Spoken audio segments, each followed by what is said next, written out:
Yes, ఈ రోజు మనము డైరెక్టర్ రామ్ గోపాల్ వర్మపై మనము women commission, state women commission కి మనం కంప్లైంట్ చేయడం జరిగింది.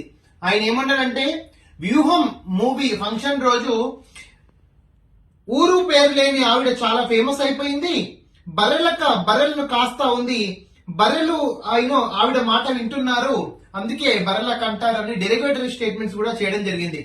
ఇదంతా ఇల్లీగల్. యాక్చువల్ గా దీనికి రియాక్ట్ అయ్యి బర్రెలక్క మన అన్వర్ గారికి కాల్ చేసి తన బాధను వినిపించుకోవడం జరిగింది. అన్వర్ గారు మళ్ళీ లీగల్ సపోర్ట్ కావాలని మాకు అప్రోచ్ అవడం వల్ల మేము మళ్ళీ ఉమెన్ కమిషన్ కి అయితే ఇమీడియట్ గా మేము కంప్లైంట్ ఫిర్యాదు చేసినాము. దాని మీద వాళ్ళు 100% మన రామ్ గోపాల్ వర్మకి నోటీసులు అనేది మంజూరు చేయగలుగుతారు 100%. ఇది కూడా మళ్ళీ మేము ఈ విషయంలో కూడా బర్రెలకకు అడ్వకేట్స్ తరఫున త్రూ అన్వర్ గారు మేము దీనికి సహాయ సహకారాలు అందిస్తున్నాము. ఇప్పుడు రామ్ గోపాల్ వర్మ ఊరు పేరు లేని అని ఏ విధంగా అంటారు బర్రెలకను? అంటే ఏంటి, తల్లిదండ్రి లేరనా నీ అభిప్రాయము? తల్లిదండ్రి ఉన్నారు 100% బర్రెలకకి. సపోర్ట్ లేదేమో, ఒక పర్సన్ కి తల్లిదండ్రులు సపోర్ట్ 100% ఉండాలని లేదు.